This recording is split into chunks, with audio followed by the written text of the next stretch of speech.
Sorry, my words.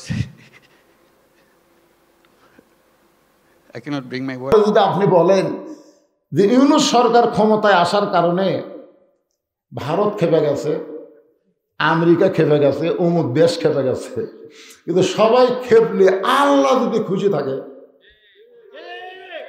কথার কথা বলেন।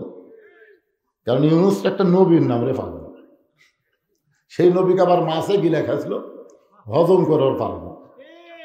আমরা বর্তমানে যে ইউনূসকে ক্ষমতার চেয়ারে বসাইছি, ওই ইউনূসকে যতই চেষ্টা করুক কেউ গিলা খাবার পারবে না, খালেও হজম করবার পারবে না, আবার উগলা ফেলা দেওয়া লাগবে। তোর কোন কথা ঠিক কিনা? বোঝেননি মালটা কি এখন বুঝতেছেন না?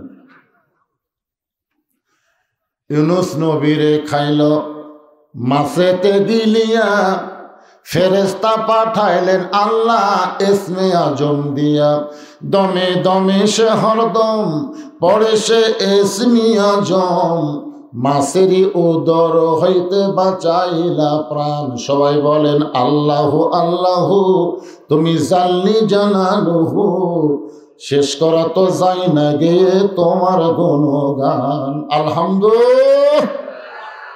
তাহলে যদি আপনি বলেন যে ইউনূস সরকার ক্ষমতায় আসার কারণে ভারত খেপে গেছে, আমেরিকা খেপে গেছে, অমুক দেশ খেপে গেছে, কিন্তু সবাই খেপলে আল্লাহ যদি খুশি থাকে, কথার কথা বলেন। কারণ ইউনূস একটা নবীর নাম রে পারবে, সেই নবীকে আবার মাছে গিলে খাইছিল, হজম করার পারবে। আমরা বর্তমানে যে ইউনূসকে ক্ষমতার চেয়ারে বসাইছি, ওই ইউনূসকে যতই চেষ্টা করুক কেউ গিলা খাবার পারবে না, খালেও হজম করবার পারবে না, আবার উগলা ফেলা দেওয়া লাগবে। তোর কোন কথা ঠিক কিনা? বোঝেননি মালটা কি এখন বুঝতেছেন না?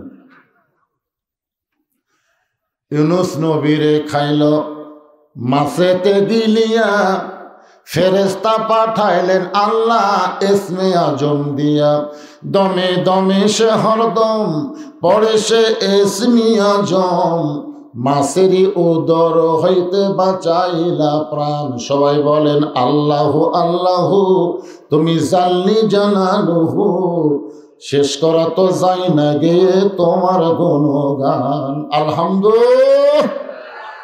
খালি জীবন বাঁচার ফরজ করলে হাসিনা পলাই কেনে? 41 সালের আগে নামানোর কোনো মরদ ছিল না, কথা কর না কেন? বিএনপি ঘরের মধ্যে ঢুকছে, জামাত ইসলাম লুকা লুকা মিটিং করতেছে। তাহলে এই দুটাই বড় দল, একটা ঘরের মধ্যে, একটা লুকা লুকা। হাসিনা হয় খাওয়া নেই, ভারত আমার সাথে আছে, আমার নামাই। হ্যাঁ, ইমানের বলে বলিয়ান হলো, জীবন দিল, হাসিনা পালাতে বাধ্য হয়ে গেল। জোরে খান কথা ঠিক কিনা? একটা ভিডিও আপনারা দেখছেন, পুলিশের আইজিকে স্বরাষ্ট্রমন্ত্রী বলতেছে কি গুলি করো, কি গুলি করো। স্যার এই দেখেন, এই যে ভিডিও দেখেন, আমরা গুলি করি, একটা পুড়া যায়, ওটি আরো দুটো এসে দাঁড়ায়। ভয়ে যে ও মারে বাবারা, কেউ দৌড় মারবি, দৌড় মারে না। যেটা পড়ে গেল ও ধরে 3 জন নিয়ে গেল, ওই ফাঁকের মধ্যে আরো 2 জন দাঁড়ালো। দেখে মনে হচ্ছে তয়রা আবাবিল, মানে আল্লাহ তাআলা আবাবিল পাখি পেটে দিছে। আগে চলাচ্ছিল অটো ভ্যান, এখন চলে R15। এত মশা। আর বাংলাদেশের মতন 96টা দেশের খলিফা, সন্তান বলতেছে বাইতুল মাল থেকে আমার একটা দিছে, আর একটা দিবে রাইছেন। সঙ্গে সঙ্গে ওমর ফারুক আল্লাহর কোরআন থেকে তেলাওয়াত করলেন, ইন্নাল্লাহা ইয়ামুরুকুম আন তুআদ্দুল আমানাতি ইলা আহলিহা ওয়া ইযা হাকামতুম বাইনান নাস আন তাহকুমু বিল আদল। আল্লাহু আকবার। আব্দুল্লাহ, তুমি কেমনে মনে করলে একটা পাঞ্জাবি পাথর একটা দিবারাইছি, এইটা আমার ভাগে পড়েছে বাবা? আমি গাড়িতে দেখলাম এত ছোট পাঞ্জাবি পরে আমি আগামীকাল খুতবা কেমনে দেব? তোমার কাছে আইছি, তোমার কাপড়টুকু একটু আমাকে দান করে দাও। আমি আব্দুল্লাহ আমার কাপড় বাবাকে দান করার পর বাবা যখন 2টা কাপড় নিয়ে যায়, আমি পিছনে পিছনে রওনা দিলাম। বাবা ঘরের মধ্যে ঢুকে তার পাঞ্জাবি আমার পাঞ্জাবি একত্র করে লম্বা জুব্বা বানায় এখন খুতবা দিচ্ছে। এখন বলো খুতবা শোনা যায় কি না যায়? সমস্ত সাহাবীরা চিল্লায় বলে, আল্লাহর কোরআন দিয়ে যখন রাষ্ট্র চলবে, এমন ভালো মানুষকে মুসলমান নেতা হিসাবে পেয়ে যাবে। তাহলে এই কোরআন দিয়ে বাংলাদেশ চলুক, এটাকে আপনারা চান? তাহলে নেতা ভালো পাবেন। এখন নেতা যদি ভালো পান, কর্মী কেমন হবে? কর্মী কেমন ভালো হবে? এটা আজকে পুরুষ কর্মীদের আমি ওয়াজ করবো না, আমি একটা নারী কর্মীর জীবনে তুলে ধরবো। কারণ অনেক মা এসেছে, তাদের বসার জায়গা হচ্ছে না। আর এই জন্যই নারী কর্মীর কথা বলবো, কারণ নারীরা যদি ভালো হয়ে যায়, তাহলে বাংলাদেশে আর সিজার থাকবে না। জোরে কোন কথা, ঠিক কিনা? আর সিজার করা বাচ্চা মানে অস্থির। আমরা উপরে যেগুলো বসে আছি সবগুলো নর্মাল। নর্মাল বুঝেন, বাচ্চা হওয়ার টাইমই বাচ্চা হয়। আর সিজার করা মানে টাইম না হতে কাটে বার করে দেখি ঘুমই ভাঙিল। আপনারা বলেন তো, এটা কোন মা যে মা সিজার করে? কি বলবো প্রসবের কথা, মা বিনে সেই ব্যথা কেউ তো বুঝিবে না। মাজন ঠেকিয়া সন্তানের দায়, অকালে মা মারা যায়, কেন সে মায়ের ভক্তি করবা না? মায়ের পায়ের তলে জান্নাত, জোরে কোন ঠিক কিনা? কোন মায়ের সিজার করা? আমার মায়ের আছে অনেক। ইসলামে একটা নারী কর্মী কেমন হয়, একটা নারী কেমন হওয়া দরকার। আজকে বাংলাদেশের মাদেরকে ভালো হলে আমরা ভালো বাচ্চা পাবো। আর ভালো বাচ্চা পাইলে আগামীতে বলা লাগবে না, এরা নিজেরাই কোরআনের কর্মী হবে। জোরে কোন কথা ঠিক কিনা? এখন তো সব ব্যয় সাইজে আছে, এই ব্যয় সাইজগুলো সাইজ করা খুব কঠিন। সেই জন্য একটা মা যদি ভালো হয়, সন্তান আল্লাহর ওলি হয়। সবাই একটু জিকির করেন ভাইজান। আমার একটু ডায়াবেটিস তো, মুখটা শুকে বেশি যাচ্ছে। জি হ্যাঁ, একটু জিকির করে। একটু পানি, পানি, চা, চা না, চা আমি খাই না, পানি খাই। জি, সবাই একটু জিকির করেন। লা ইলাহা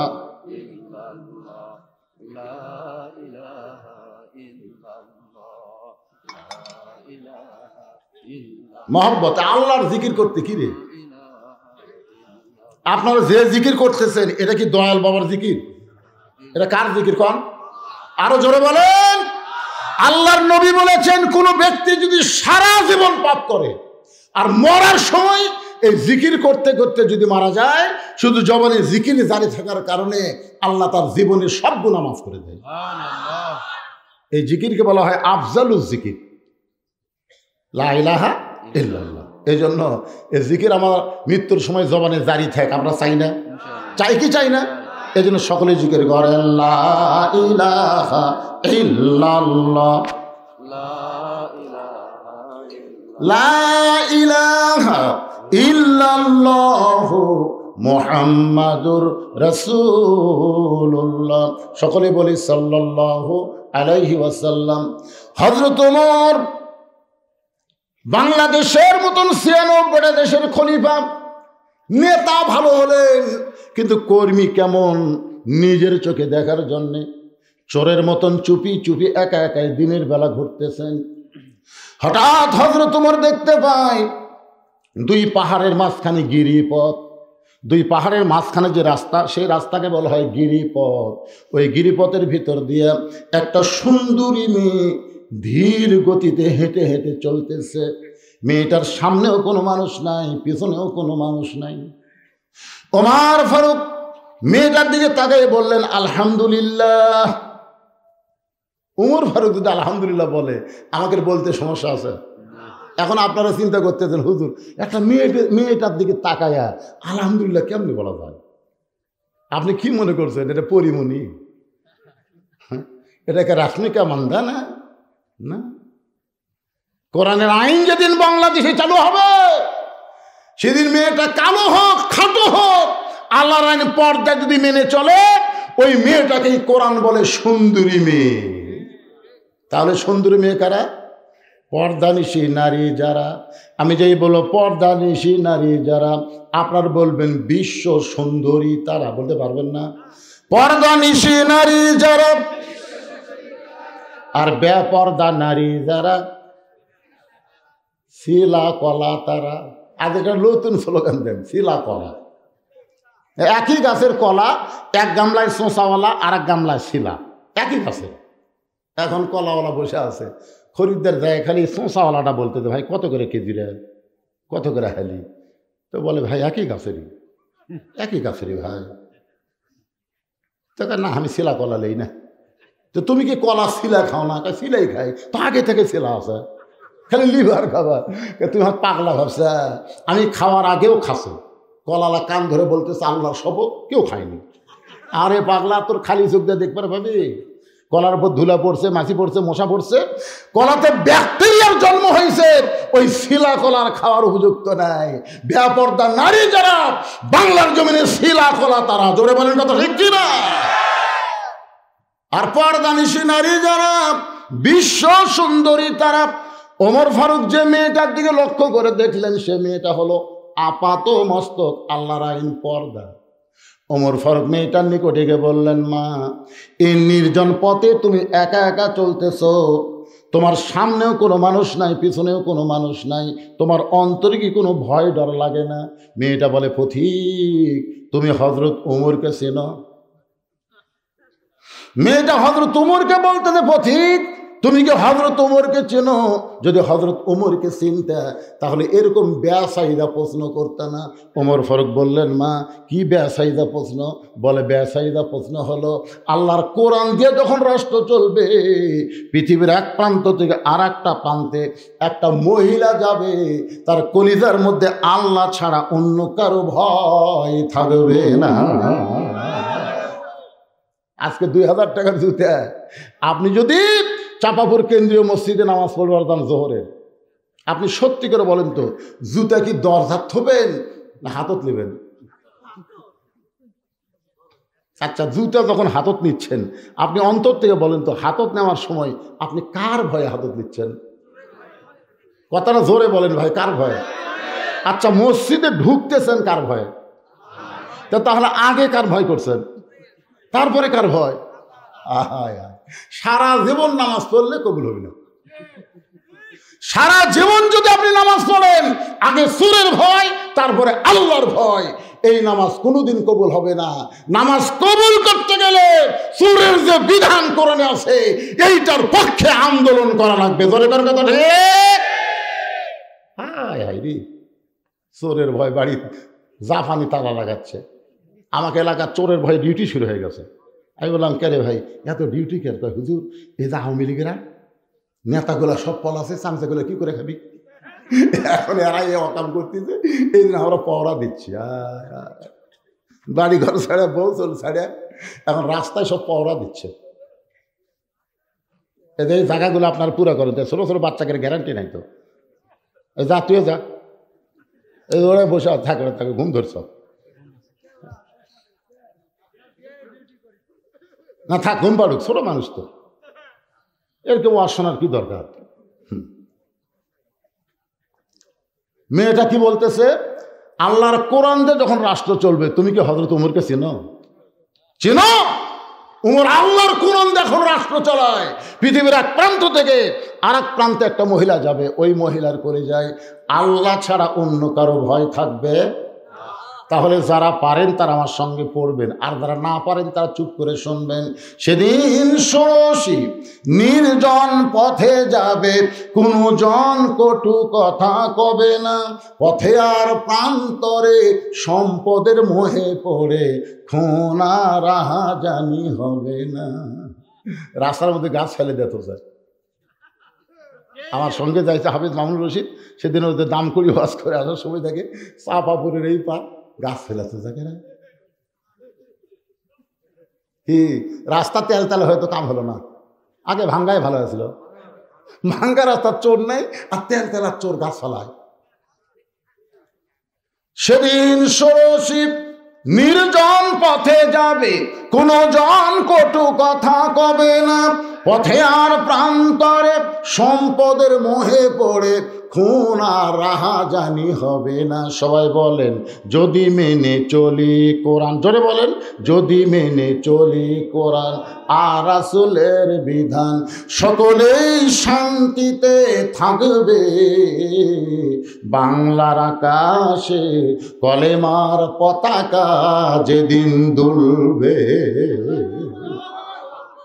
ওমর ফারুক বললেন, মা আমি বুঝতে পারলাম, কিন্তু তুমি যে ধীর গতিতে চলতেছো, তোমার চলার সাইজ দেখে মনে হয় তোমার ভিতরে কিছু দুঃখ কাম করতেছে। মেয়েটা বলে, পথিক আসলে আমি একজন দুঃখী নারী, আসলে আমি একজন দুঃখী নারী। আজকে 6 দিন হলে হযরত ওমরকে আমি খুঁজে বেড়াই, যদি হযরত ওমরকে খুঁজে পাই তখন আমার দুঃখের কথা একটু তাকে বলবার চাই। ওমর ফারুক মুচকি হাসিয়ে বললেন, মা তুমি কি পাগলি নাকি? উমরকে যদি পাওয়ার চাও তাহলে বঙ্গভবনে যাও, উমরকে যদি পাওয়ার চাও গণভবনে যাও, উমরকে পাওয়ার চাইলে সংসদ ভবনে যাও। তুমি 2 পাহাড়ের মাঝখানে উমরকে খুঁজতেছো, উমর কি উট দুম্বা নাকি যে 2 পাহাড়ের মাঝখানে তাকে খুঁজে পাবে? মেয়ে গেল, পথিক রে তুমি জানো না যেদিন থেকে আল্লাহর কোরআন দিয়ে রাষ্ট্র চলবে সেদিন থেকে আর নেতা খোঁজা লাগবে না, নেতারাই দুঃখী মানুষকে খুঁজে বেড়াবে। লিল্লাহে তাকবীর। এই আল্লাহর কোরআন দিয়ে যেদিন বাংলাদেশ চলবে, একটা গরিব মানুষকে ধনী মানুষের বাড়ি যাওয়া লাগবে না, বরং ধনীরাই গরিবের বাড়ির দরজায় দরজায় ঘুরবে। বিশ্বাস করতেছেন না? কারণ ধনীদের টাকার 2.5 টাকা কাক দেওয়া লাগবে, কথা কন না কেন? কাক গরিব খালি মশানলে বসে থাকবি, আর ধনীরা খালি টাকা নিয়ে ঘুরবি। তাই রে 2.5 টাকা যদি না দেই, কবরের মধ্যে একটা সাপ হবি, 5টা মাথা, এইরকম বুকুত বসাবি, এমন সোবল মারবি 40 গজ মাটির তলে যাবি। গরিবের তো কোনো ভয় নাই, গরিব খালি মশাল্লা বসে আছে। ধনী 1 ব্যাগ টাকা লিয়া গরিবের দরজা দরজা ঘুরতেছে, যে যায় ভাই আসসালামু আলাইকুম জাকাতের টাকা হয়, না খেয়ে থাকবো রে, জাকাত খাবো না। আমার এক দাদা ছিল, কেউ সে ইফতারির দাওয়াত দিলে বলতো, না ভাই এত কষ্ট করে রোজা থাকছি, ইফতার করে এত সব দেওয়া পারবো না, দরকার পানি খাই ইফতার করবো, তাও কারো বাড়িতে যাবো না। আমি বহু বুঝাইছি, দাদা পরের বাড়িতে ইফতার করলে সবের কমতি হবি না, উইও পাবি, আপনি তো দরকারই নেই ভাই, কি দরকার নেই এত কষ্ট করে রোজা থেকে পরের বাড়িতে ইফতার করা। বাংলাদেশে এমনও মুসলমান আছে না খায় থাকবে কিন্তু জাকাতের টাকা নেবে না, দরকার কথা ঠিক কিনা? কারণ তাদেরকে বোঝানো হয়েছে জাকাত মানে মানের ময়লা, আর মানের ময়লা কেউ কি সহজে নিবার চায়? 7 দিন ধরে 1 ব্যাগ টাকা নিয়ে ধনী ঘুরতেছে, একটা গরিবও নাই। মনের দুঃখে মরুভূমির মধ্যে গেছে, মরুভূমির মধ্যে গিয়ে দেখে গাছের ছায় একজন বস্তা মাথার দিয়ে ঘুম পাড়তেছে, বেগালো মনে করছে গরিব পাইছি, গরিব মনে করে সালাম দিচ্ছে, আসসালামু আলাইকুম। সঙ্গে সঙ্গে বস্তাওয়ালা মাথা তুলে বলতেছে আলহামদুলিল্লাহ। কে রে ভাই তোমাকে সালাম দিলাম, তুমি ওয়ালাইকুম না বলে আলহামদুলিল্লাহ কেন? বলে ভাই 1 বস্তা টাকা নিয়ে 15 দিন ধরে ঘুরতেছি রে, গরিব পাইনি, তোকে দেখে গরিব মনে করে আল্লাহ শুকর আদায় করছি, টাকার বস্তাটা লেতো। আমি ঘুরি ব্যাগ লিয়া, তুই ঘুরির বস্তা নিয়ে, তাহলে গরিব গেল কোথায়? জাকাত ভিত্তিক অর্থনীতি যখন চালু হবে, বাংলার জমিনে সুদকে যখন কবর খুলে দাফন করা হবে, আল্লাহ রহমত বরকতের দরজা খুলে দিবে, আর কোনো গরিব খুঁজে পাওয়া যাবে না। দরজার কথা ঠিক কথা বলে। সুদের 1 টাকা খায়, মায়ের সঙ্গে 42 বার জিনা করার গুনাহ হয়। আল্লাহ রাসূল সুদের পাপের কথা বলতে গিয়ে 3 বার মুখ ভেঙেছে, 3 বার। সুদের সর্বশেষ পাপ এ মুখ ভাব বলবার যে মুখ ভাঙে। সাহাবীরা বলে, হুজুর এমন কি পাপ যেটা বলবার গেছে আপনি মুখ ঢাকেন? রাসূল বলতেছে, যদি ভাবির সাথে শালীর সাথে, তাও বলা যায় যে সুদের 1 টাকা খালে শালীর সাথে ভাবির সাথে, কিন্তু গর্ভধারিণী মায়ের সাথে, এখন চিন্তা করে দেখেন তো, নিজের গর্ভধারিণী মায়ের সাথে 42 বার জিনা করার গুনাহ হয়। এবার আপনাকে এলাকাতে মানে কেউ সুদ খায় না নাকি রে? নাউজুবিল্লাহ জোরে করেন না কেন? জোরে বলে নাউজুবিল্লাহ। আল্লাহর কোরআন দিয়ে যখন রাষ্ট্র চলবে, তখন বাংলার জমিনে সুদকে দাফন করা হবে, জাকাত ভিত্তিক অর্থনীতি চালু হবে। জোরে কোন কথা ঠিক কি না? মেয়েটা বলতেছে আমি একজন দুঃখী নারী, আজকে 6 দিন হলে হযরত ওমরকে খুঁজে বেড়াই। আমার বিশ্বাস আর 1-8 দিনের মধ্যেই আমি হযরত ওমরকে পাওয়া যাব ইনশাআল্লাহ। কয়দিন? আর মাত্র 1 দিন। যদি 1 দিনের মধ্যে আমি ওমরকে না পাই, তাহলে আসল জায়গায় বিচার দেব। ওমর নেতা হয়ে বৌসল নিয়ে ঘুম পাড়তেছে, আর আমি একটা দুঃখিনী মেয়ে 7 দিন হলে রাস্তায় ঘুরতেছি। সঙ্গে সঙ্গে ওমর ফারুক হাঁটু গেড়ে বসে বললেন, মা, তুমি যে ওমরকে খুঁজতেছ আমি হইলাম সেই ওমর। মেয়েটা বলতেছি আমিরুল মুমিনিন, তাহলে একা একা ঘুরতেছে কেন? আপনার চামচে নাই? একটা চেয়ারম্যান ঘরে চৌকিদার লিয়ে, উপজেলা চেয়ারম্যান ঘরে পুলিশ নিয়ে, এমপি ঘরে পুলিশের গাড়ি নিয়ে, আর মন্ত্রী আসলে তো আগে পিছিয়ে খালি সব পুলিশ, মনে হয় পুলিশগুলো এমপি মন্ত্রীর। আমাকে রেখে ওলা 15.5 বছর আমরা দেখছি পুলিশেরা যে হারে নিয়ে তা পাওরা দিছে, চোরই হবে পাওরা দেয়নি। জোরে কথা কর না কেন ভাই? কথা কর না। একটা নেতা গাড়ির থেকে নামলে পুলিশ চারিদিক ঘিরে ধরে, মানে বড় চোর নামলো। আমার ছোটবেলার কথা মনে আছে, আমাদের এলাকার সবচেয়ে একটা বড় ডাকাতের নাম ছিল কাদের ডাকাত। আমার দাদার সাথে আমি বাজারে যাচ্ছি, দেখো 10-15 জন পুলিশ ঘিরা খাড়া হয়ে আছে। আমি বললাম, দাদা রে কে? দাদাকে রে কাদের ডাকাত রে। অনেকদিন ধরে পুলিশ খুঁজতে চাইটা পাশে ধরি সব দিবি। এখন নেতাকে চেহারা দেখে মনে হয় এরাও কাদের ডাকাত রে। যেভাবে পুলিশ ঘিরে ধরে, ওমর ফারুক বললেন, মা, এই নির্জন পথে ধীর গতিতে চলতেছ, 6 দিন হলে আমাকে খুঁজতেছ, এখন বলো তোমার দুঃখ কি? কি দুঃখে তুমি আমারে খুঁজতেছ? মেয়েটা বলে, আমিরুল মুমিনিন, আমার জীবনের সবচাইতে বড় দুঃখ হলো আমি 6 বছর বয়সে ঈমান গ্রহণ করছি। শুধুমাত্র ঈমান গ্রহণ করার অপরাধে 12 বছর আমাকে জালিমের জিন্দাখানায় বন্দি থাকতে হয়েছে। শুধুমাত্র ঈমান, অন্য কিছু না। ইমানটা কি? ইকরার বিল লিসান, তাসদিক বিল জানান, আমল বিল আরকান। মীর কাসেম আলীকে এসে উকিল বলতেছে, স্যার, অনেক চেষ্টা করে হলো না, আজকে রাত 12টায় আপনার ফাঁসি কার্যকর হবে। তো মীর কাসেম আলী বলতেছে, ভাই এখন কয়টা বাজে? এখন রাত 9:30। আলহামদুলিল্লাহ, এখন 2.5 ঘন্টা দেরি আছে। তো খামাক 2.5 ঘন্টা চেতন থাকার কি দরকার? আমি ঘুমাই পড়ি ভাই, 2 ঘন্টা পর আমাকে ডাক দিও। উকিল ভাই মানুষ নাকি রে? 2.5 ঘন্টা পর ফাঁসি হবি, তাই বলে 2 ঘন্টা ঘুম পাড়বি? মনে করছে ফাঁসির চিন্তায় পাগলা হয়ে গেছে। উকিল বার হয়ে গেছে, 2 ঘন্টা পর আসা দেখে কন্ডম সেলের মধ্যে নাক দেখা ঘুম পাড়তেছে। হায় সর্বনাশ, 8 ঘন্টা পর ফাঁসি হবি আর এইভাবে ঘুম পাড়তেছে। পায়ের বুড়া আঙ্গুলো লড়াইছে। চেতন ভাই বলতে, কে ভাই সময় আছে? না স্যার, আরো 8 ঘন্টা আছে। আলহামদুলিল্লাহ। ওযু করে 2 রাকাত নামাজ পড়ে কোরআন শরীফের 2টা সূরা তেলাওয়াত করলো। একটা হলো সূরা মূল আর একটা হলো সূরা মুজাম্মিল। তেলাওয়াত করার পরে বলতেছে, ভাইজান, আমার তো ভালো কাপড় চোপড় জেলের মধ্যে নাই, এখানে যে কয়টা পাঞ্জাবি আছে তার মধ্যে কোনটা তোমার ভালো লাগে একটু বাছাই করে দাও। উকিল মনে মনে কয়, পাগলা নাকি? সবচাইতে ভালো পাঞ্জাবিটা বাছাই করে যখন দেয়, ওই পাঞ্জাবি গায়ে দিয়ে বলতেছে, ভাইজান, একটু আতর সুরমা লাগায় মাথার চুল হাঁচড়াই, দেখো তো আমার তো সামনে আয়না নাই, তুমি বলো তো আমার চুলটা ঠিক মতো হাঁচড়া হলো কিনা। উকিল বলতে, স্যার আপনার ফাঁসি হবে। একটাবার আপনি ফাঁসির কথা বলেন না কেন? মীর কাসেম আলী মুসকে মুসকে হাসার বলে, ঘুমের মধ্যে আল্লাহ পাক আমাকে ফয়সালা করে দিয়েছে, ফাঁসির মাধ্যমে 8টা জান্নাত আমাকে বরণ করে নিবে। এই মীর কাসেম আলীর আপনারা চিনেন? এই মীর কাসেম আলী হলো বাংলাদেশ ইবনে সিনার প্রতিষ্ঠাতা, ইসলামী ব্যাংকের প্রতিষ্ঠাতা মীর কাসেম আলী জামাতের একজন নেতা ছিলেন। বাজান, তারা রাষ্ট্রপতির কাছে বাঁচার দরখাস্ত কোনোদিন করে নাই, কারণ তারা জানে অন্যায়ভাবে যদি ফাঁসি দেওয়া হয় সে কোনোদিন মরবে না। আল্লাহ কোরআনে বলেছেন, ওয়ালা তাকুলু। এই কয়টা ছাত্র সামনে পরিবেশ নষ্ট করে দিলে, কয়টা ছাত্র।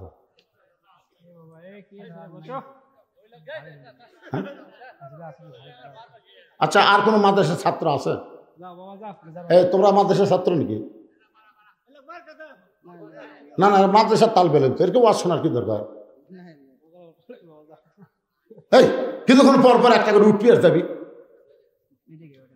আমার মাদ্রাসা আছে আমি জানি তো, পেশাব না লাগলো পেশাব লাগেই ওই বেড়ায় এসে একটু দুষ্টামি করবি।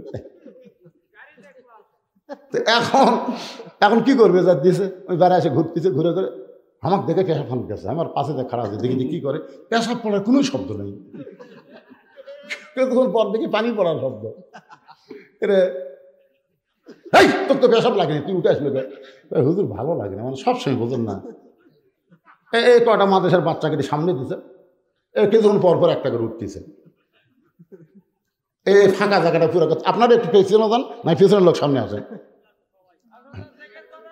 এই না না ফাঁকা জায়গাটা পুরো করেন, সামনে ফাঁকা তুই কেমন দেখা যায়, ফাঁকের মধ্যে শয়তান বসবি যায়, এই জন্য এই ফাঁকাটা, হ্যাঁ ফাঁকাটা পূর্ণ করে।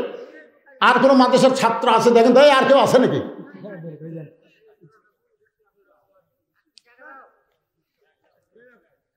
একটু জিকির করে লা ইলাহা ইল্লাল্লাহ, জোরে লা ইলাহা, মোহব্বতে লা ইলাহা।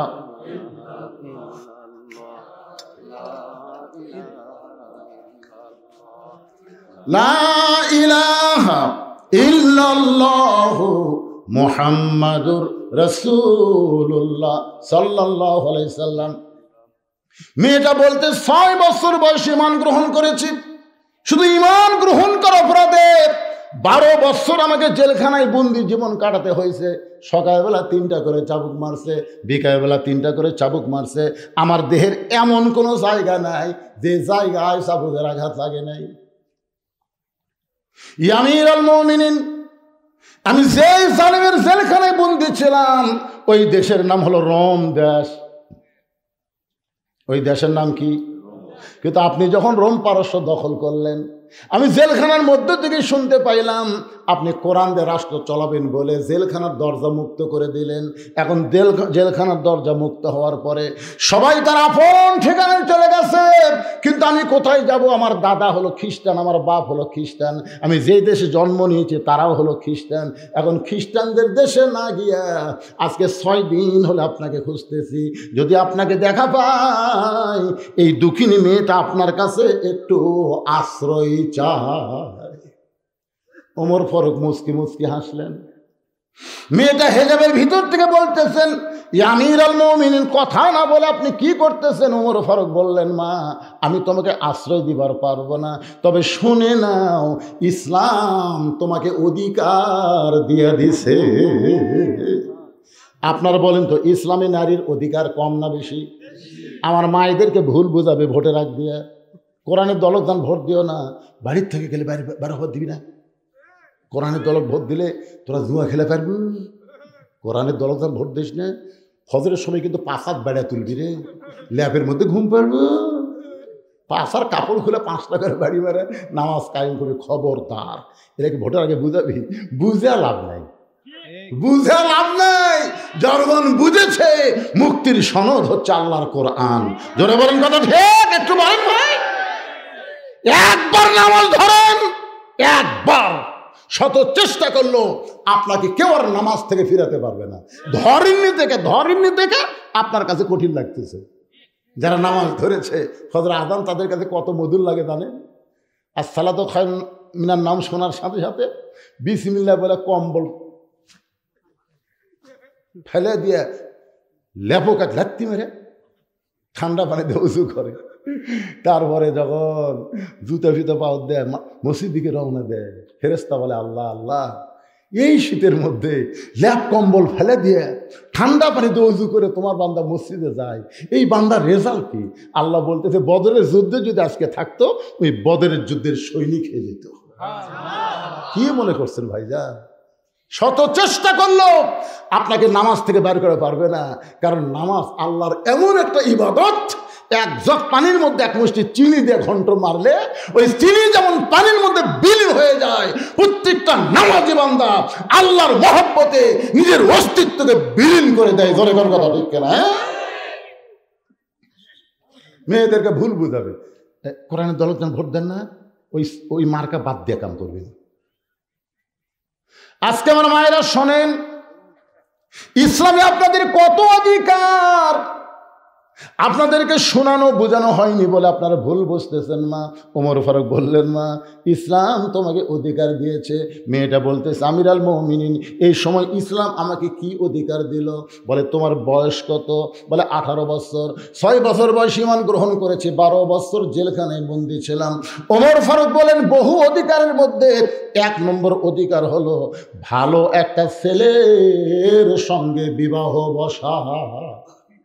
ভালো ছেলে, ধরে কান কি ছেলে? ভালো ছেলেতে বলতে আপনার কি বুঝতেছেন? ভালো ছেলে বলতে ইঞ্জিনিয়ার, ডাক্তার, আমেরিকা প্রবাসী। বাংলাদেশের লোকেরা তো ভালো ছেলে বলতে তাই বোঝে।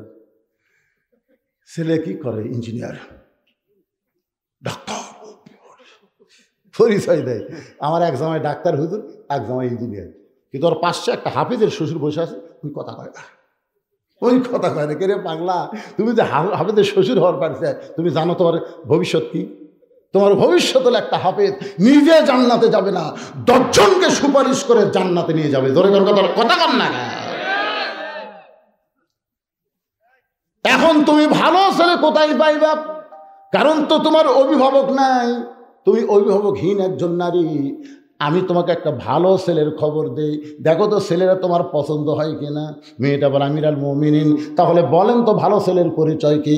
ওমর ফারুক বললেন, ছেলেটার নাম হলো আব্দুল্লাহ।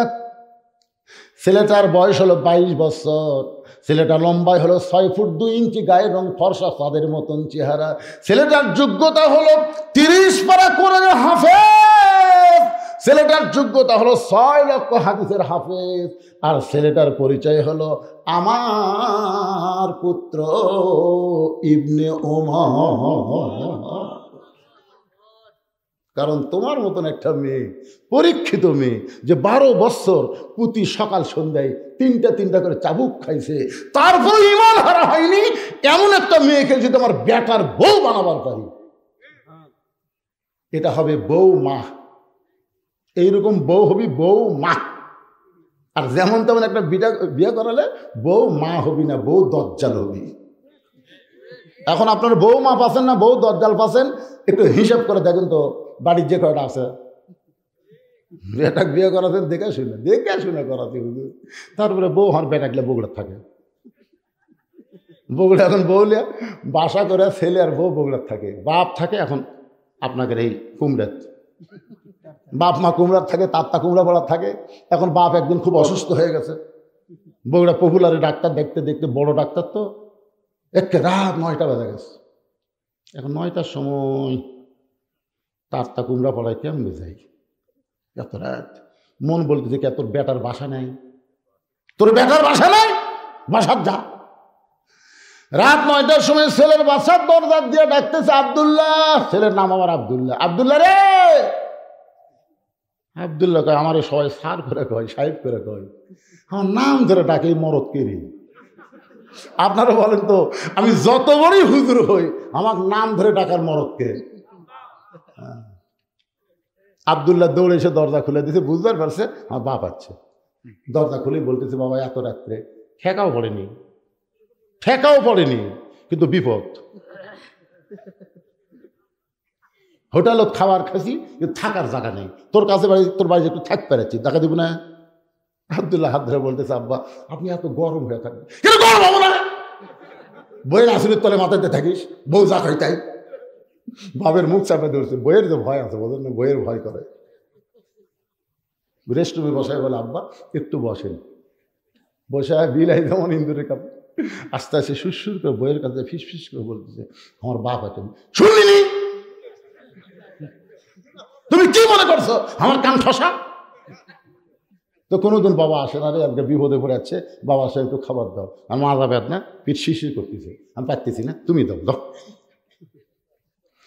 আব্দুল্লাহ বাবার সামনে এসে দাঁড়ায় বলতেছে, বাবা কই আমার বৌমা অসুস্থ, তারপরে খাওয়া লাগবে কে, থাকার জায়গা দিয়ে। তাই বাবা তাই বলে কি খাবেন না? বলে খাওয়ার দরকার নাই। রাত 9টার সময় বাবা না খাইয়া ঘুমায় গেছে। রাত যখন 11টা বাজে, তখন আব্দুল্লাহর শালা, বইয়ের ভাই, দরজায় এসে ডাকতেছে, শেফালে আপা। সঙ্গে সঙ্গে কম্বল ফেলে দিয়ে মারছে লাভ। আব্দুল্লাহ তাকায় দেখে কম্বল আছে, বউ নেই। দরজা খুলেই বলতে যে ভাই এত রাত্রে কোথায় ছিলি? বলে ক্যারাম বোর্ড খেলতে খেলতে রাত হয়ে গেছে, এখন একটু ঘুমাবার চাই। বোন বলতে তুই কি পাগল হয়েছিস? তুই না খাইয়া ঘুমাইলে আমি ঘুমাবার পারবো না। আয় আয় টেবিলের কাছে আয়। ডাইনিং চেয়ারে বসে টেবিলে 5 প্রকারের তরকারি, গরম ভাত, সব গরম টরম করে ভাইয়ের সামনে দিয়ে বলতে যে খা ভাই, তুই না খাইলে কিন্তু আমার কলিজায় শান্তি নাই। আব্দুল্লাহ ঘরের ভিতর থেকে চিন্তা করে 9টার সময় আমার বাবা আইলো, তোমার মাজা বেদনা, পিঠ শিরশির করে। আর 11টার সময় তোমার ভাই বার হয়ে দেখে 5 তরকারি গরম ভাত, শালার মাথার বইয়ের হাত। কয় তরকারি? 5 তরকারি গরম ভাত, শালার মাথায় বইয়ের হাত দিয়ে আদর করে বলতেছে আর এক টুকরা লে ভাই, আর ওটা নে। সঙ্গে সঙ্গে আব্দুল্লাহ বাবার ঘরের জানলার কাছে 0 বাল্বের আলোতে দেখে বাবার মুখটা শুকনা দেখতে পায়। ওয়াকাদা রাব্বুকা আল্লা তা'বুদু ইল্লা ইয়াহু ওয়া বিল ওয়ালিদাইনি ইহসানান। জোরে বলেন আল্লাহু আকবার। আল্লাহর ইবাদতের পর 2 নম্বর দায়িত্ব হলো বাপ মার প্রতি ইহসান কর, দয়া কর। যেই বাবা নিজে না খায় আমারে লেখাপড়া করাইলো, যেই বাবা মাটির বিছনায় থেকে আমারে খাট বানায় দিল, আজকে সেই বাবা আর না খায় ঘুম পাড়তেছে। আর আমার শালার সামনে 5 তরকারি গরম ভাত, লিয়াবলুয়াকুম আইয়ুকুম আহসানু আমালা। আব্দুল্লাহ এখন তোর সুন্দর আমলের পরীক্ষা হবে। তোর বাপ না খায় ঘুম পাড়তেছে আর তোর শালা 5 তরকারিতে ভাত খাচ্ছে, তুই এখন কি করবি? আব্দুল্লাহ চোখ বন্ধ করছে, কারণ চোখ না বন্ধ করলে ভালো জিনিস দেখা যায় না। চোখ বন্ধ করে দেখি উটি বলা একটা বেলান আছে। উটি বলা, শহরের বাসা তো লাঠি হয় নাই ভাই, তো উটি বলা একটা কাঠের বেলান আছে। চিন্তা করতেছে কিছু বলা যাবে না, নারী নির্যাতনের আইন আছে। বিবেক বলতেছে কেরে পাগলা, করা যাবে না কেন? তুই পিছন দিকে তাকে দেখ, ওই যে উঁচা হয়ে আছে, উঁচার মিডল পয়েন্টে বিসমিল্লাহ একটা বাড়ি মারবো, একটা হজের শখ পাবো। 2টা মারলে 2টা হজ, কিন্তু নিচেও মারবো না, উপরেও মারবো না, একটা মিডল পয়েন্টে মারবো, কারণ এখানে মারলে কাউকে দেখাবার পারবে না। আস্তে আস্তে বইয়ের পাশে আইছে, বউ বুঝবারই পারে নাই, খালি ভাইকে বলতেছে আর এক টুকরা নেই। কারণ ভাই বাপ বোন যখন আসে তখন কিন্তু কোনো দিকে আর খেয়াল থাকে না। ধরে এখন ঠিক কিনা, নিজের ভাই, নিজের বাপ, নিজের বোন, আর স্বামীর ভাই, স্বামীর বোন, স্বামীর বাপ, একেবারে কোনো দিকে খেয়াল নেই, খালি আর এক টুকরালে। এই সুযোগে আব্দুল্লাহর কলটা চলতেছে, আমার ভাই, আমার বাপ না খায় ঘুম পাড়তিস, তোর ভাই খাবি না, তাও জোর করে বিসমিল্লাহ করে মারছে বাড়ি। যেই বাড়ি মারছে সেই রকম শব্দ, ফুটবলের উপর লাঠি মারে যেরকম শব্দ হয়। আব্দুল্লাহর শালাও দৌড়, বউ দৌড়। শালা চিল্লায় বলে দুলা ভাই আমার বোনকে মারলেন কেন? আব্দুল্লাহ চোখের পানি নিয়ে বলে তোর বোন আমার কে হয়? তোর বোনকে আমি কেন মারলাম? তোর বোন আমার কে হয়? আল্লাহ কোরআনে বলেছেন হুন্না লিবাসুল্লাকুম ওয়া আনতুম লিবাসুল্লাহুন্না। স্বামী হলো বিবির পোশাক, বিবি হলো স্বামীর পোশাক। তোর বোনকে এত ভালোবাসি, আমার জন্ম দেওয়া বাপ মাকে আমি তার গ্রামে রাইখা আজকে শহরে তোর বোনের জন্য আমি বাসা বানাইছি।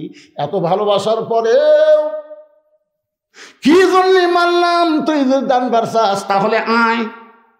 শালা বলতেছে আমাকেও মারবেন নাকি? বলে তোকে মারবো না, একটু দেখাবার চাই। শালার হাত ধরে নিয়ে গেছে, বাবা যেই ঘরে ঘুম পাড়তেছে। বলে আপনার বাবা কখন আইছে? বলে 9টার সময়। তোর বোন কইলো মাজা বেদনা, পিঠ শিরশির করে। আর 11টার সময় 5 তরকারি গরম ভাত দিয়ে তোকে খাবার দেয়, খাবার চাস না তারপরে জোর করে খাওয়ায়। এখন বল আমার আমল কি? শালা বলতেছে আর একটা মারেন, আর একটা মারেন। কারণ এই বাপের আত্মীয় পছন্দ করে, শ্বশুর আত্মীয় 2 চোখে দেখবার পারে না। যারা শুধু বাপের আত্মীয় পছন্দ করে, শ্বশুর আত্মীয় দেখবার পারে না, এরা কোনোদিন বৌমা হবার পারে না। এরা হলো বউ দজ্জাল। জোরে কোন কথা ঠিক না? ওমর ফারুক বলে মা, তোমার মতন একটা মেয়েকে যদি আমার আব্দুল্লাহর সঙ্গে বিয়েটা দিয়ে আমার বৌমা বানাবার পারতাম, তাহলে আমার জীবন, আব্দুল্লাহর জীবন ধন্য হয়ে যেত। মেয়েটা বলতেছে আমির আল মুমিনিন, আপনি কিন্তু আমাকে বলেছেন একটা ভালো ছেলের সঙ্গে বিয়ে বসার অধিকার, একটা ভালো ছেলের সঙ্গে বিয়ে বসার অধিকার ইসলাম দিয়েছে। এখন আপনাকে বলতে হবে আপনার আব্দুল্লাহর চাইতে ভালো কোনো ছেলে কি দুনিয়াতে নাই? ওমর ফারুক বললেন, মা আমার এই দুই চোখ আমার আব্দুল্লাহর চাইতে ভালো ছেলে তো চোখে পড়ে না। মেয়েটা বলতেছে, আমি একটা ছেলের নাম বলি, দেখেন তো ছেলেটা কেমন। ওমর চুপ করছে, কে রে? 6 বছর বয়সে জেলখানা বন্দি আছে, 12 বছর জেলখানায় বন্দি। জেলখানায় বন্দি 6 বছর বয়সে মান গ্রহণ করে, 12 বছর জেলখানায় বন্দি। আর সেই মেয়েটা কেমনে ভালো ছেলের নাম বলবে? দেখি তো মা, কোন ভালো ছেলের নাম বলো। মেয়েটা বলতেছে, ছেলেটার নাম হলো হোসাইন, মায়ের নাম হলো ফাতেমা, বাবার নাম হলো হযরত আলী, আর নানার নাম হলো মুহাম্মাদুর রাসূলুল্লাহ। এখন আপনি বলেন, এ হোসাইন ভালো না আব্দুল্লাহ ভালো? আপনাদের কাছে না তো, মেয়েটা উমরের কাছে প্রশ্ন করেছে। এখন আপনি বলেন, আপনার আব্দুল্লাহ ভালো না হোসাইন ভালো? সঙ্গে সঙ্গে উমর ফারুক বললেন, সাইদুস শাবাবি আহলেল জান্নাহ, সাইদুস শাবাবি আহলেল জান্নাহ হাসান ও হোসাইন রাদিয়াল্লাহু তাআলা আনহুমা। জান্নাতি যুবকদের সর্দার হবে 2 জন, একটা হাসান আর একটা হলো হোসাইন। আমার আব্দুল্লাহর চাইতে হোসাইন আল্লাহর কাছে কোটি কোটি গুণ ভালো। উমর ফারুক বললেন, ইয়া রাসূলুল্লাহ, জোহরের প্রথম রাকাতে আপনি প্রথম সেজদায় 3 বার সুবহানাল্লাহ আলা বলেছেন, কিন্তু দ্বিতীয় সেজদায় এত লম্বা দিলেন, আমরা 100 বার সুবহানাল্লাহ আলা বলি তাও মাথা তোলেন না। আমার এক সময় সন্দেহ হলো হয়তো আপনি অসুস্থ হয়ে গেছেন, কিন্তু এক সময় মাথা তুলে আপনি 2 রাকাতও ঠিক পড়ালেন, 3 রাকাতও ঠিক পড়ালেন, 4 রাকাতও ঠিকই পড়ালেন, কিন্তু এই প্রথম রাকাতে দ্বিতীয় সেজদা এত লম্বা কেন? আল্লাহ রাসূল বললেন, উমর, তোমরা সবাই যখন সেজদাত ছিলে, আমিও যখন সেজদাত ছিলাম, ওই ফাঁকে হোসাইন কুদ থেকে সুর করে আসে আর পিঠের উপর চড়ছে। এখন পিঠের উপর চড়ে যতক্ষণ বসে থাকে আমি মাথা তুলবার চাই, কিন্তু আমাদের মালিক আল্লাহ বলে, হুজুর যতক্ষণ হোসাইন বসে থাকবে আপনার পিঠে, আপনি সেজদা থেকে মাথা তুলবেন না।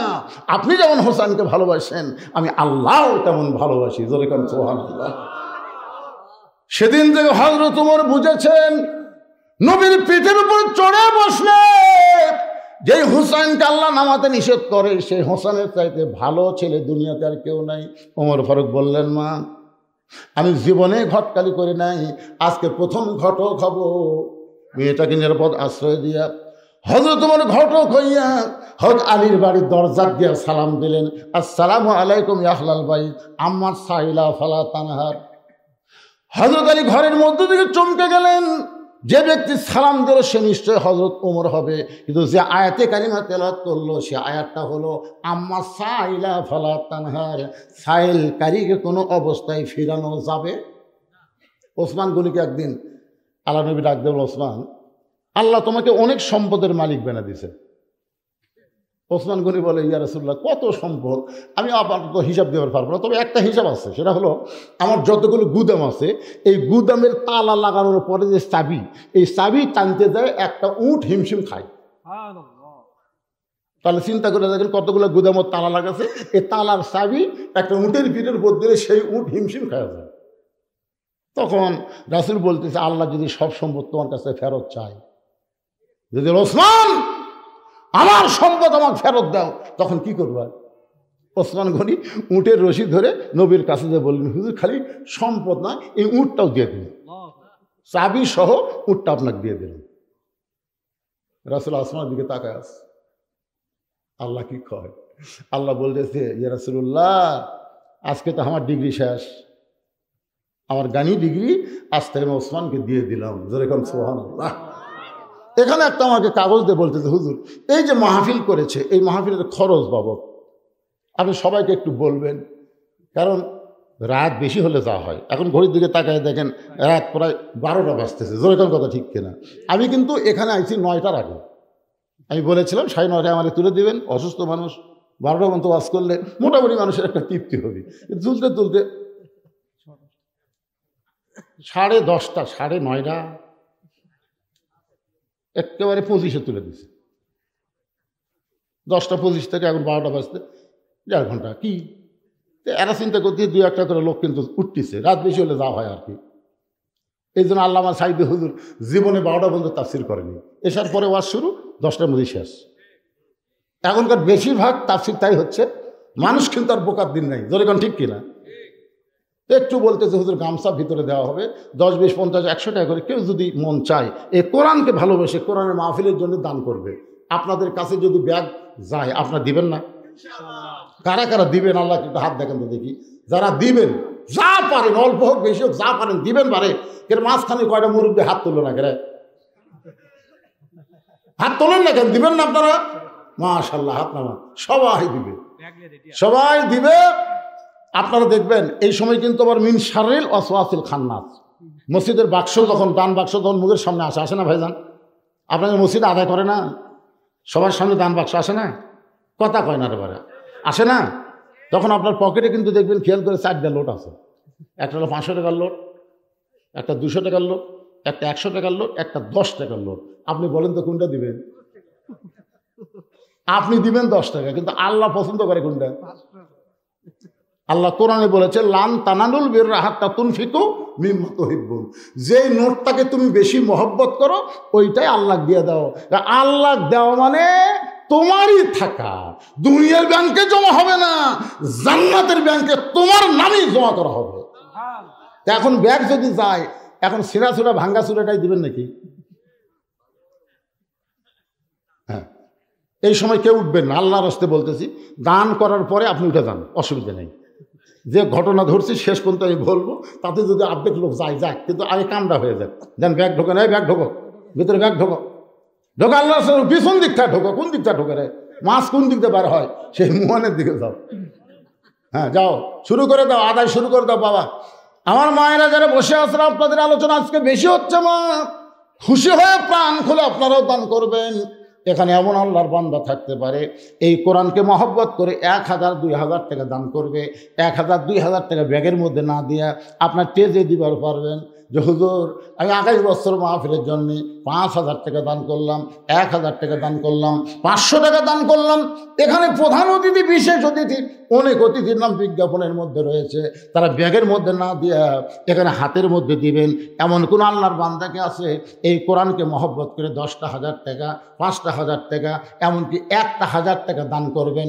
এরকম কোন আল্লাহর বান্দা যদি থাকে ব্যাগের মধ্যে না দিয়া তেজে এসে আল্লাহর রাস্তায় আপনার দিবেন, কোরআন বুলন্দ হয়ে যাবে, আল্লাহ খুশি হবে। মেহেরবানি করে আসবেন ভাইজান। এই সামান্য 5 মিনিট সময় আদায় করার পরে বাকি সময় আবার আমি আলোচনায় ফিরে আসবো। একটু জিকির করেন আর দান করেন। লা ইলাহা ইল্লাল্লাহ, জোরে লা ইলাহা।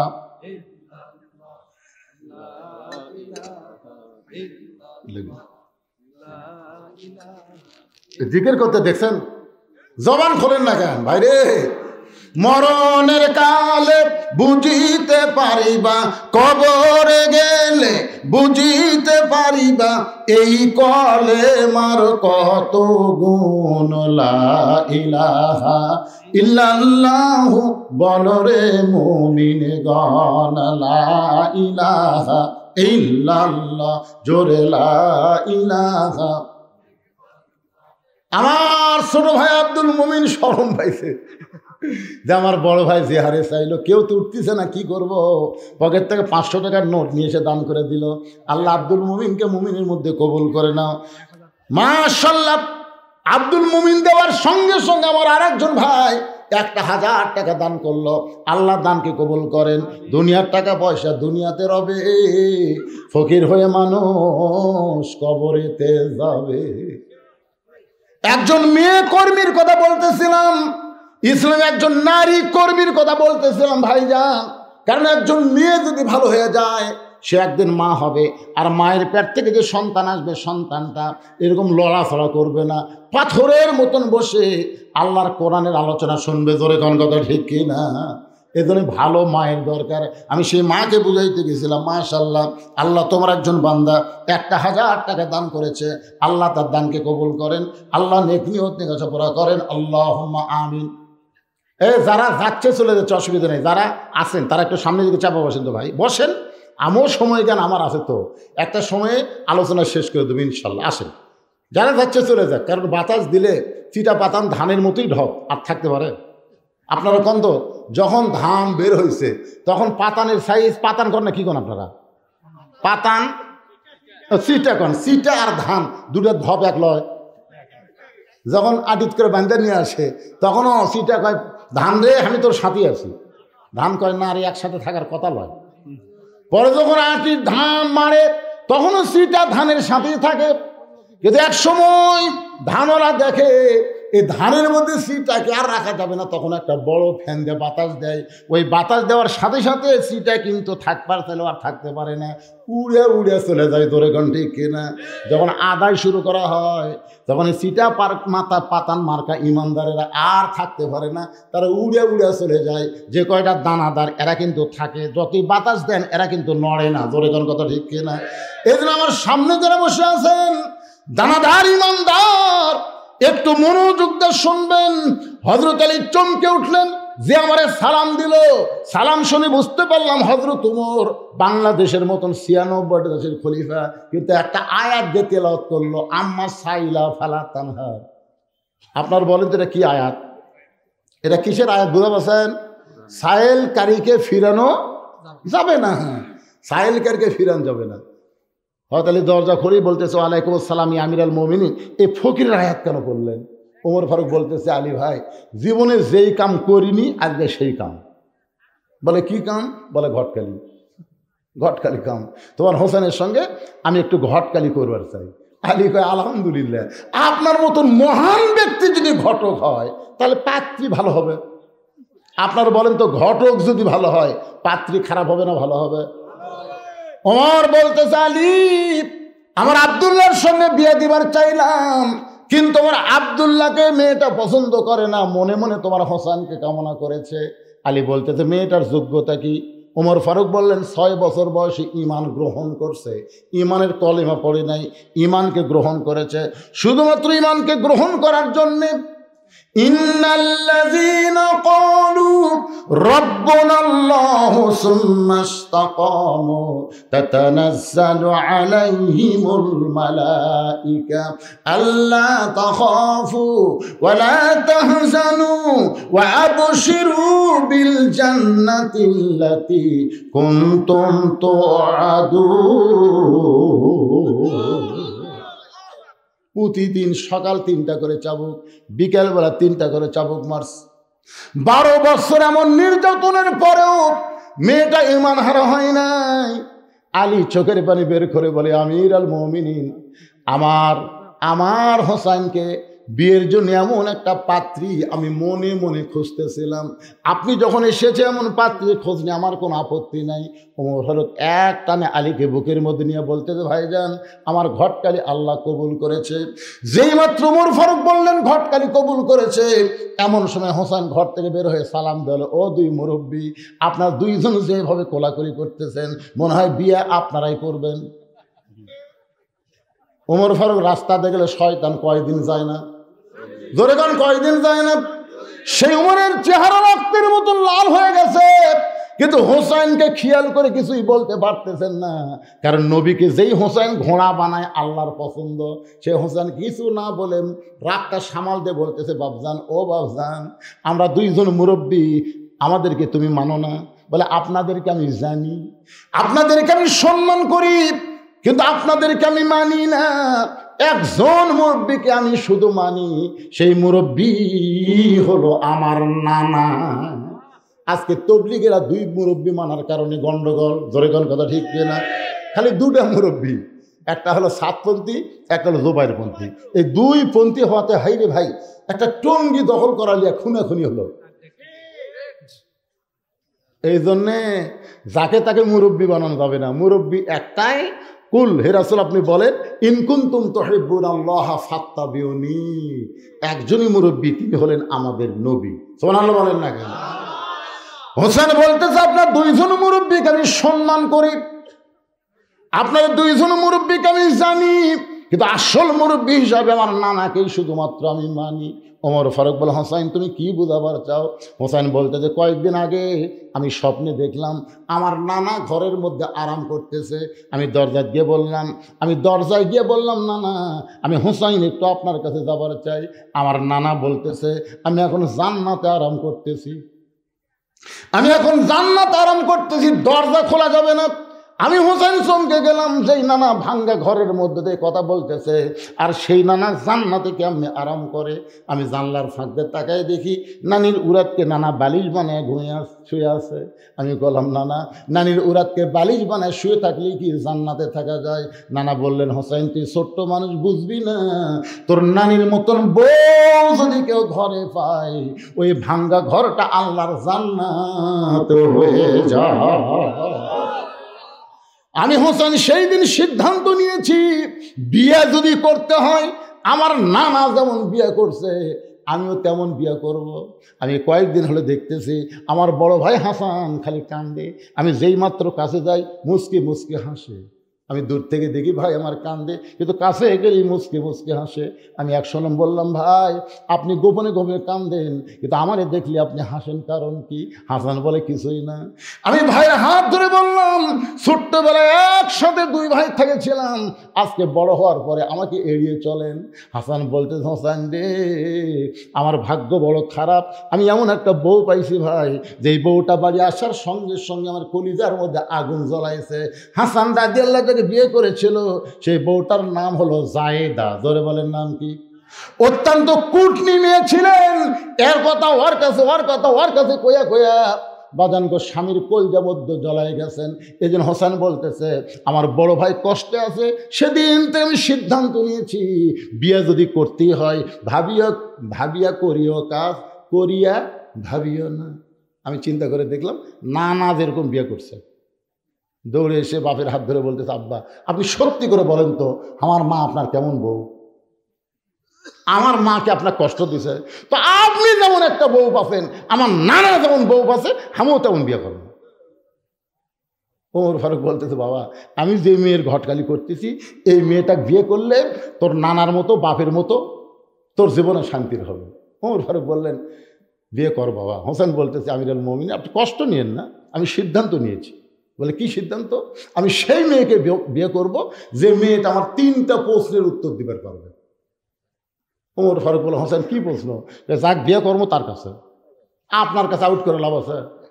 ওমর ফারুক বলে, হয়তো আলী ভাই কি খবরে, তোমার ছেলে যে প্রশ্ন করবে আমি জীবনেও শুনিনি, আজকে শুনিনি।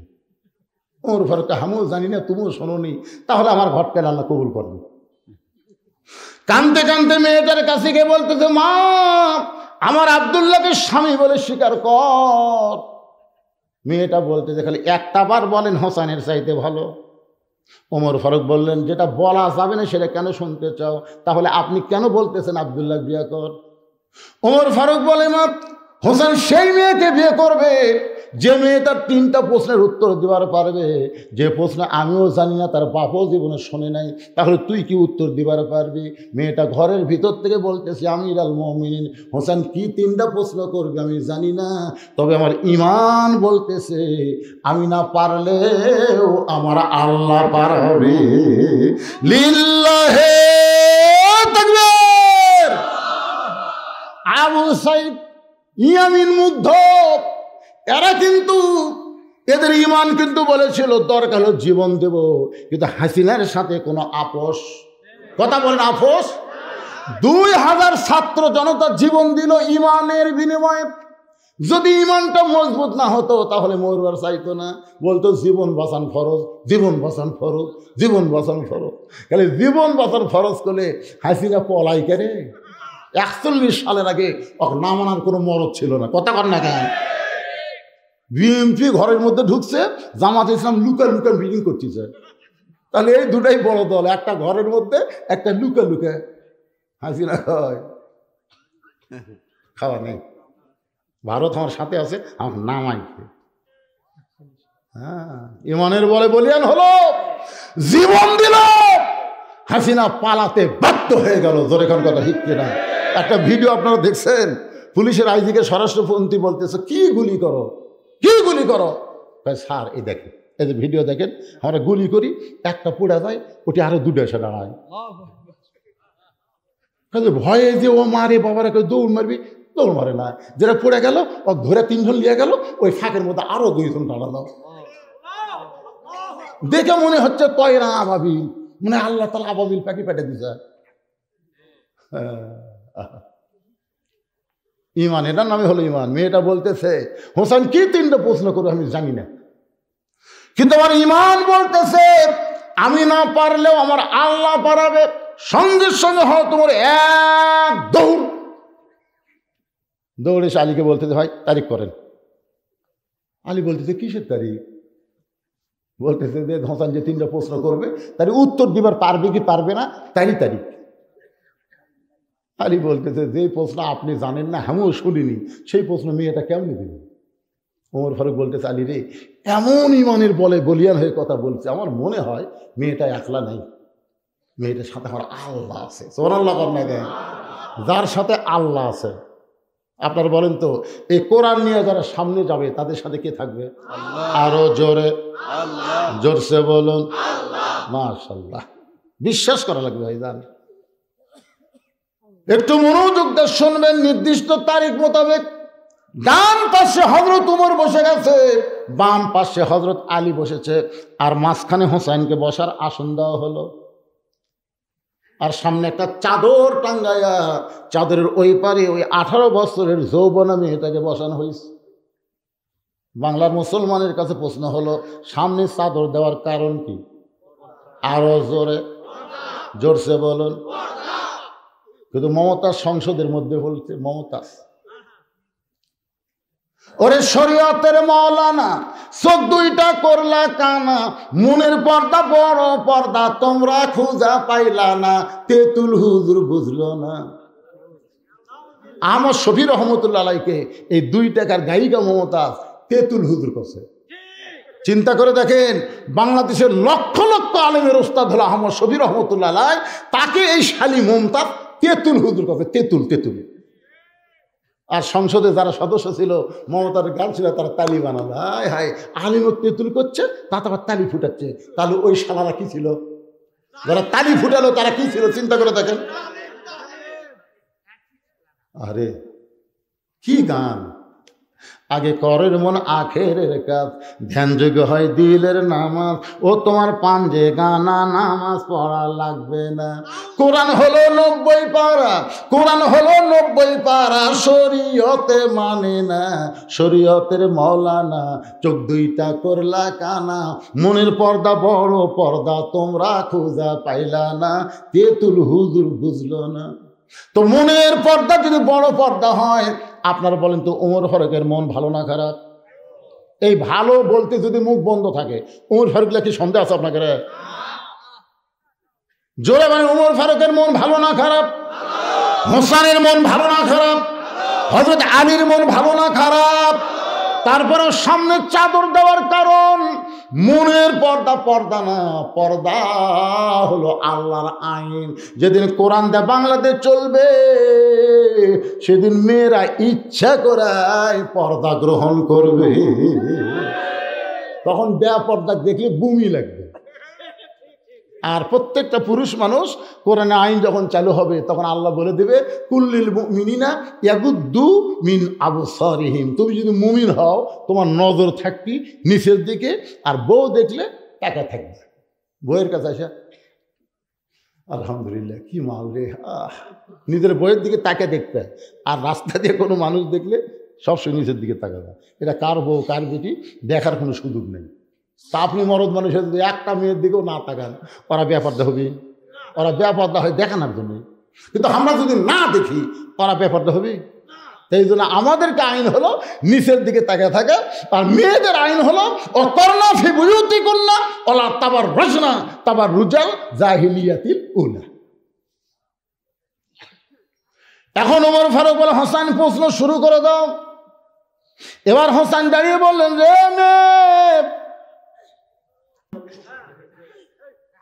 কিন্তু সামনে চাদর দিয়ে এইবার আমার বসায় প্রশ্ন করতে কয়। আমার 1 নম্বর প্রশ্ন হলো আমার মাকে তুমি জানো? যেই কইছে আমার মাকে, সঙ্গে সঙ্গে আলী চুপ করছে। ছেলের সাথে আমি আছি, আর ছেলে আমার কথা না কয়ে মায়ের কথা কয়। আমি যখন বিয়ে করলাম 91 সালে, তখন কাজী কইল আপনার বাপের নাম কি? তো বাপের নাম লেখা দিলাম, আর বিয়ে হয়ে গেল। একটা বারো করলো না আপনার মায়ের নাম কি? আর হোসেন যা বলতেছে আমার মাকে তুমি চিনো? আমার মাকে তুমি জানো? আমি কোন মায়ের সন্তান তুমি কি বলতে পারো? এই প্রশ্ন যখন হোসেন করেছে, সঙ্গে সঙ্গে মেয়েটা বলতে, হোসাইন আপনার মাকে আমি চিনি। যেই কইছে চিনি, উমর ফারুক জিব্বাত কামড় খাইছে, আর হযরত আলী চোখ দিয়ে দর দর করে পানি পড়তেছে। আমার মায়েরা যারা পর্দায় আছেন, ইসলামের কর্মী একজন নারী কেমন হয় একটু মনোযোগ দিয়ে শোনেন। হযরত আলীর চোখ দিয়ে দর দর করে পানি পড়ার কারণ হলো, আমি স্বামী হইয়া পুরোপুরি ফাতেমাকে চিনতে পারি নাই, আর তুই কেমনে বললি আমি চিনি? গভীর রাত্রে হযরত আলী ফাতেমাকে কবর দিস।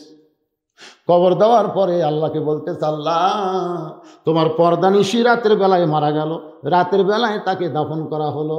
ও আল্লাহ, এই পর্দানিশীকে তুমি কবুল করে নাও। এই দোয়া করার পরে তাকায় দেখে সামনে কয়েকটা পুরাতন কবর। এখনই ফাতেমার কবর দিছে, সেই নতুন কবর আর জান্নাতুল বাকির মধ্যে নেই। গোটা জান্নাতুল বাকি হযরত আলী দৌড়ে বলে ফাতেমার কবর, ফাতেমার কবর।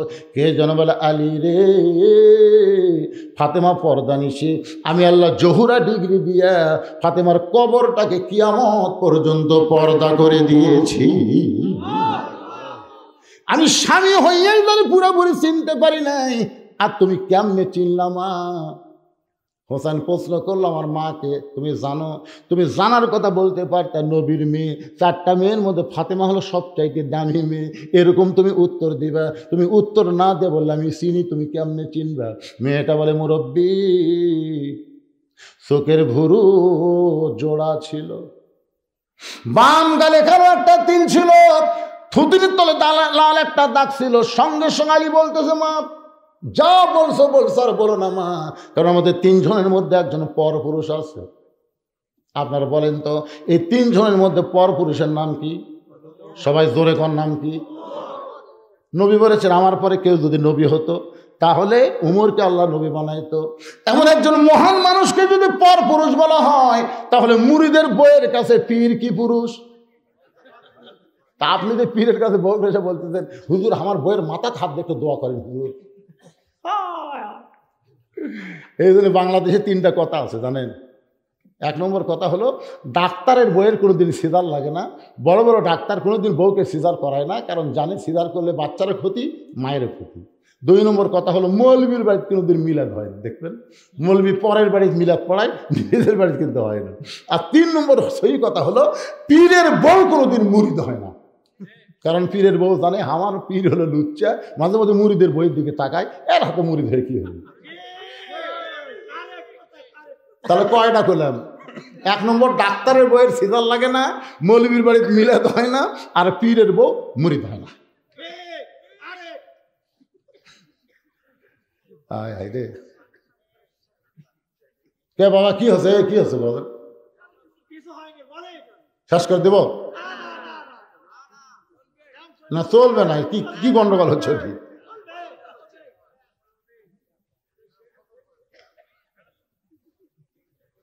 না আপনাদের এলাকার মৌলবীর বাড়িতে মিলাদ হয়?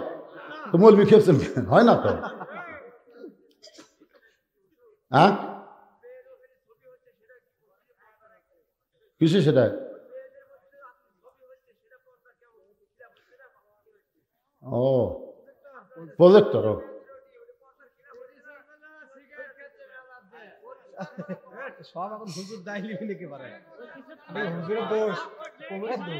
আচ্ছা শোনেন, আমি বলি।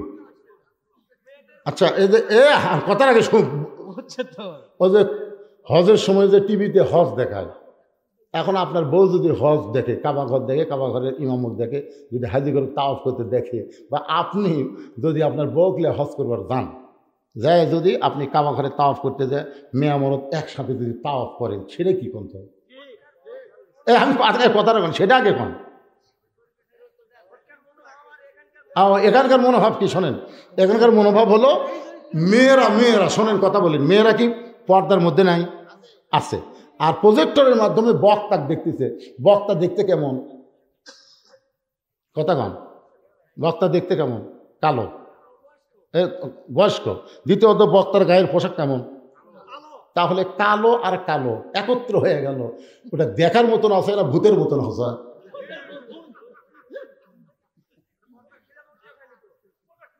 আবার কথা কয় রে একটা বুড়া থোড়া ভাঙ্গা মানুষ, বুড়া থোড়া ভাঙ্গা মানুষ মাথা ধরা, এক মেয়ে মানুষ কোন নজরে দেখে রে? এই পাগলারা, এই জন্য মেয়ে মানুষের কাছে টাকা আদায় করার দাবি। ছোট বাচ্চা মেয়ে মানুষ দেখলে লোভ হয় না, এমন বুড়া তার আর কোনদিন চেতে না। ওই মেয়ে মানুষের কাছে টাকা আদায় করলেও পাপ হবে না, জানেন আপনি? এখন আপনারা বলেন, শোনেন আমি কথাটা বলি, আপনার পায়ে এখন একটা সুই ঢুকছে, কাঁটা ঢুকছে, পায়ে একটা কি ঢুকছে? কাঁটা ঢুকছে। আপনি সেই কাঁটা কি দিয়ে তুলবেন? সুই দিয়ে তুলবেন। আপনি যদি বলে ভাই না এক কাঁটা ঢুকছে আর এক কাঁটা ঢুকাবো না রে, তাহলে কাঁটা উঠবে। তো এখন মেয়েদেরকে পর্দার ওয়াজ করা হচ্ছে, পর্দারও শুনতে শুনতে একদিন মেয়েরাই ঘৃণা করবি, এই প্রজেক্টরের বক্তার দেখবো না, ধরে কথা বল না কেন? ওই মেয়েরাই তো আপত্তি করছে প্রজেক্টরে দেখবো, একদিন এরাই বলবে আর পুরুষক দেখবো না, ধরে কোন ঠিক কথা বলেন? কিন্তু এই কাঁটাটাও তোলা হোক রে ভাই, কাঁটাটা তুলবে দেন তো, দেখেন তো কি শেষ পর্যন্ত কি হয়। না না বুঝিছে, উনি যেটা বুঝিছে ভালো বুঝিছে, কিন্তু বর্তমান পরিবেশে উনি চিন্তা ভাবনা করতেছে। এখন টিভির মাধ্যমে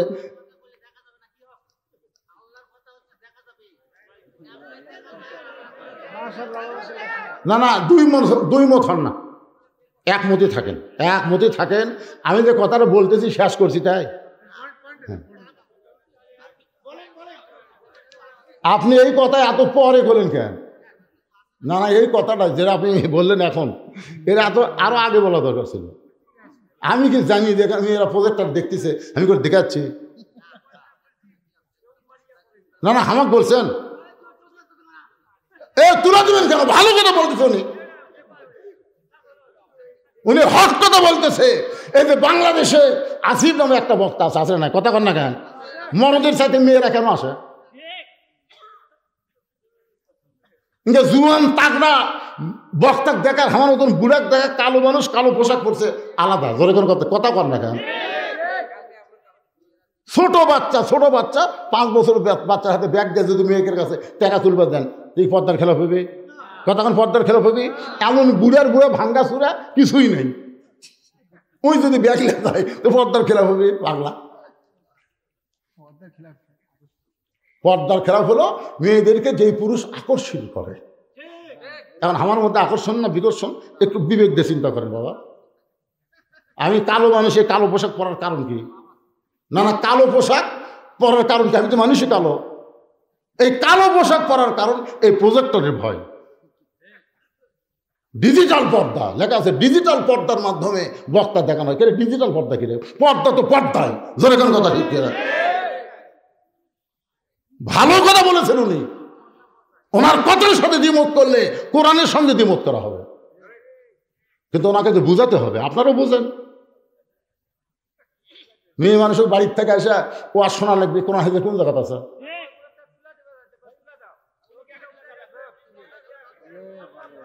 আর শোনেন বাবা, রাগ করেন না, মেয়েরা যা চাবে তাই করবেন, করা যাবে না তো।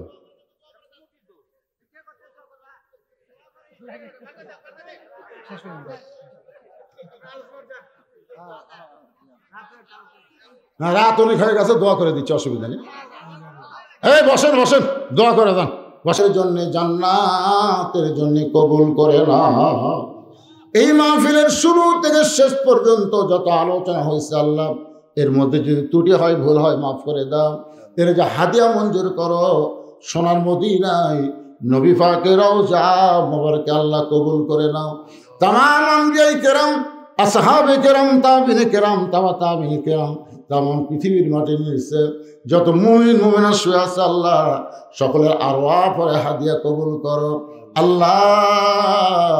আমরা যারা হাত তুলেছি, আমাদের জনম দুঃখনী মা যাদের কবরের মধ্যে চলে গেছে, মাবুদ ছোট্ট একটা শব্দ হলো মা, এই নামের মধ্যে কি মধু আছে। যাদের মা নাই তারাই বুঝতেছে। এই দরদের মা যাদের কবরে গেছে আল্লাহ, মেহেরবানি করে মায়ের কবরকে জান্নাতের টুকরা কবুল করো। বাবার বাড়িঘর সবই আছে, বাবা নিজের জন্য কিছুই করে নাই, সব সন্তানকে দিয়া আজকে বাবা অন্ধকার কবরে শায়িত হয়ে গেছে। এই দরদের বাবা যাদের কবরে মেহেরবানি করে বাবার কবরটাকে জান্নাতের টুকরা বানিয়ে দাও। আয় আল্লাহ তাআলা, এই প্রবাসী এবং এই কুমড়ার যুবকেরা যারা আজকে জান্নাতের বাগান লাগাইছে, বিশেষ করে আমার একজন ভাই অত্যন্ত খাটাখাটি করেছে, বলে হুজুর আজকে সারাদিন এত টেনশনে ছিলাম, মোবাইল ধরতে ধরতে মোবাইলের চার্জ পর্যন্ত শেষ হয়ে গেছে। আল্লাহ তার জন্যে এবং তাকে যারা সর্বাত্মক সহযোগিতা করেছে তাদের জন্য প্রাণ খুলে দোয়া করি, এই মাহফিলটা তাদের সকলের জান্নাতের ওসিলা হিসেবে আল্লাহ কবুল করে নাও। আয় আল্লাহ তাআলা, আজকের মাহফিলের সম্মানিত সভাপতি দুনিয়া থেকে বিদায় হয়ে গেছে। আহারে বিজ্ঞাপনে নাম আছে কিন্তু সে আর দুনিয়াতে নাই। আমরা আজকে আছি, আগামীকাল থাকবো না বাবা। আমাদের মনের মধ্যে কোনো মতবিরোধ তৈরি করব না, আমরা মতভেদ করব না, কোনো হক জিনিস নিয়ে আমরা কোনো সময় ফিতনা করব না বাজান। আল্লাহ আমাদেরকে মিলেমিশে মহব্বতে সমাজের মধ্যে বসবাস করার তৌফিক দিও, ইমানের সাথে মুসলমান হয়ে দুনিয়া থেকে বিদায় নেওয়ার তৌফিক দিও। আল্লাহ গো, এই যে দুইটা হাত আপনার তুলেছেন, আপনি চিন্তা করে দেখেন, এই দুইটা হাত দিয়ে আপনি কত কবরে মাটি দিচ্ছেন। আপনার কি মনে আছে কত মানুষকে আপনি কবরে নামতে দেখেছেন? আপনার কি মনে হয় একদিন আমাদেরকে কবরে যেতে হবে? মিশে মায়ায় বন্দি থাইকা করলাম কত খেলা, পশ্চিমে তাকায় দেখো তোমার ডুইবা গেছে বেলা, এক পলকের নাই ভরসা, মিশে সকল আশা, কখন বুঝি দারুণ ঝড়ে ভাঙবে তোমার বাসা। মাবুদ, আমার মা বোনের পর্দার অন্তরে বসে বসে ওয়াজ শুনেছে, আবিদা সালিয়া পর্দা নিশে কবুল করে মা ফাতেমার চরিত্র দান করেন। মেয়েদের 1 নম্বর আমল পর্দা। মা পর্দা যদি না থাকে কোনো আমল আল্লাহর দরবারে কবুল হবে না। এই জন্য আমার মায়েদেরকে বলতেছি, মা সবাই পর্দাকে গ্রহণ করবেন, 5 ওয়াক্ত নামাজ পড়বেন, স্বামীর কথা মতো চলবেন, রমজান মাসে রোজা রাখবেন। এই 4টি আমল যদি করতে পারেন আল্লাহ খুশি হয়ে 8টা জান্নাতের দরজা খুলে দিবে।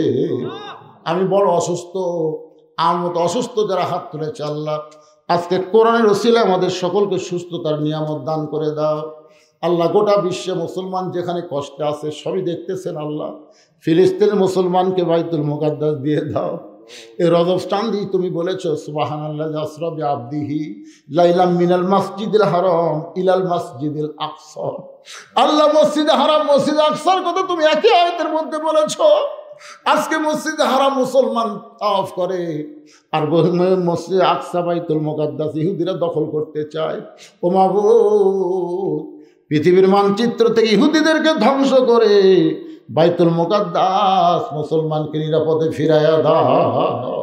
আর বাংলাদেশের প্রতি রহম করো আল্লাহ। আল্লাহ, যে কোরআনের মাহফিল আমরা এত রাত কষ্ট করে আর শুনি, সেই কোরআন আমাদের বাংলাদেশে চলবে, এই দৃশ্য আমাদের সকলকে দেখার তৌফিক দিয়ে দাও আল্লাহ। এই যুবকগুলো, সোনার যুবকগুলো হাত তুলে আমিন আমিন করতেছে, এই যুবকগুলোকে ফজরের নামাজ থেকে শুরু করে বাকি যত নামাজ আছে আল্লাহ জামাতের সঙ্গে আদায় করার তৌফিক দিয়ে দাও আল্লাহ। আয় আল্লাহ, আমাকে মাফ করো আল্লাহ। আমাদের মধ্যে কোনো তর্ক বিতর্ক যেন না হয়, মিলেমিশে মহব্বত নেই এখান থেকে সবাই বাড়ি পর্যন্ত যেন যেতে পারি, তৌফিক দিয়ে দাও। সুবহানা রাব্বিকা রাব্বিল ইজ্জাতি আম্মা ইয়াসিফুন ওয়া সালামুন আলাল মুরসালিন walhamdulillahi rabbil alamin wajal akhirati kalimatuna indal mauti সকলে পড়েন লা ইলাহা ইল্লাল্লাহু মুহাম্মাদুর রাসূলুল্লাহ সাল্লাল্লাহু আলাইহি ওয়াসাল্লাম। আসসালামু আলাইকুম ওয়া রাহমাতুল্লাহি ওয়া বারাকাতুহু।